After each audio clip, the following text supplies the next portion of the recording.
Assalamualaikum teman-teman. Kenalin, aku Cantika Tresari Nugraini dengan NIM 63020220159. Kali ini kita bakal mereview tentang materi aspek pasar dalam studi kelayakan. Teman-teman tahu nggak sih, di negara berkembang ini banyak sekali perusahaan-perusahaan yang bersaing dengan berbagai inovasi dalam mengembangkan bisnisnya agar lebih maju. Dalam suatu bisnis dibutuhkan sekali banyak pertimbangan bagaimana agar keuntungan atau profit yang didapatkan lebih banyak daripada modal yang dikeluarkan. Tetapi kualitas tetap diutamakan. Oleh karena itu diperlukan dari segi pasar dan pemasaran baik perusahaan yang sudah berjalan maupun yang baru berdiri. Pertama, studi kelayakan. Kuncinya adalah aspek pasar dan pemasaran. Mencari jumlah pasar yang akan dimasuki, struktur pasar dan peluang pasar yang ada. Teman-teman, perusahaan dalam pemasaran syariah sangat beragam dan mencakup aspek etika, sosial, dan inovasi. Di tengah persaingan yang semakin ketat, pemasaran syariah menawarkan pendekatan yang berkelanjutan dan bertanggung jawab, yang tidak hanya menguntungkan bagi perusahaan, tetapi juga bagi masyarakat luas.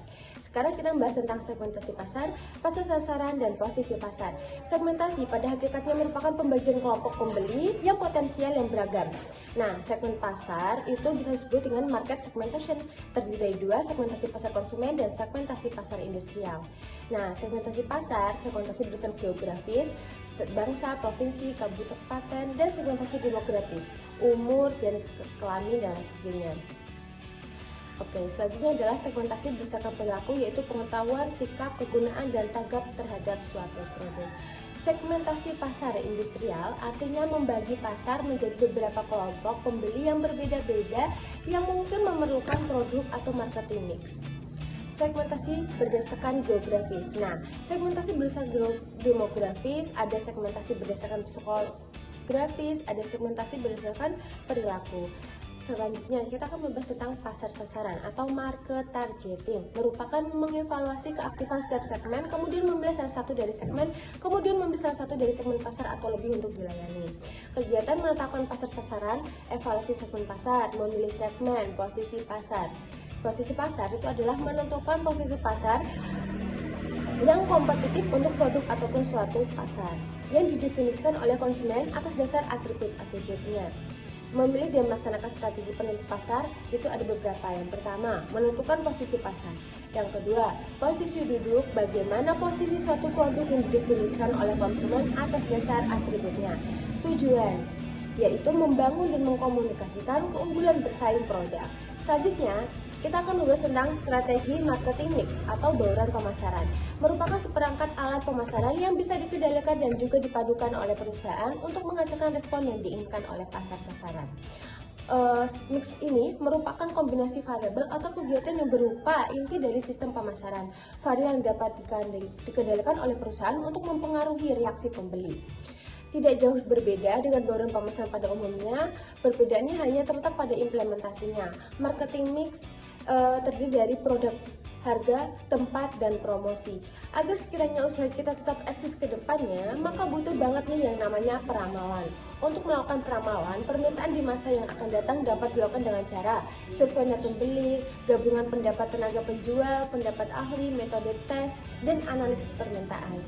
Sekarang, jenis-jenis metode peramalan itu ada banyak. Yang pertama ada deret waktu atau time series.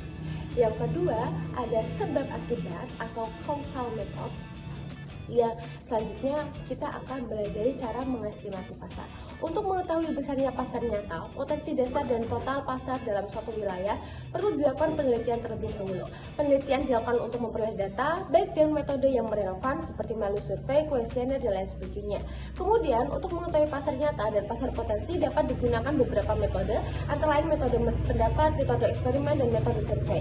Pertumbuhan penduduk dan transportasi masyarakat juga menjadi pertimbangan loh. Demikian juga adanya penambahan jalur transportasi serta meningkatkan pendapatan masyarakat juga harus menjadi pertimbangan lebih lanjut. Teman-teman, terdapat beberapa etika yang harus dijunjung pedagang muslim dalam menjalankan aktivitas jual beli, yaitu tidak menjual hal yang haram, tidak melakukan sistem perdagangan terlarang, tidak terlalu banyak mengambil untung, tidak berbohong, dan tidak boleh memakan dan memonopoli barang dagangan tertentu. Yang pertama itu ada taistis, rabaniyah, salah satu ciri khas pasar syariah yang tidak dimiliki oleh pemasaran konvensional. Kondisi ini tercipta tidak karena keterpaksaan, tetapi berangkat dari kesadaran akan nilai-nilai religius. Yang kedua ada etis atau akhlakiyah. sifat etis ini sebenarnya merupakan turunan dari sifat ateistis. Dengan demikian, syariah marketing adalah konsep pemasaran yang sangat mengedepankan nilai-nilai moral dan etika. Selanjutnya ada realistis atau al-waqiah, yaitu konsep pemasaran yang fleksibel sebagaimana keluasan syariah Islamiyah yang melandasinya. Syariah marketer bukanlah berarti para pemasar itu harus berpenampilan ala bangsa Arab dan lain sebagainya. Nah, para pemasar itu harus profesional dengan menampilkan kebersihan, rapi, dan bersahaja ketika berdagang seperti itu, dan menjunjung nilai-nilai religius, kesalehan, dan aspek moral di dalamnya. Yang keempat adalah humanis atau al-insaniyah. Itu merupakan diciptakan untuk manusia agar derajat terangkat, sifat kemanusiaannya terjaga dan terpelihara, serta sifat-sifat kehewanannya dapat dihilangkan sesuai dengan syariat Islam. Seperti itu materi yang saya sampaikan, semoga bermanfaat untuk review materi pada kali ini. Terima kasih. Wassalamualaikum warahmatullahi wabarakatuh.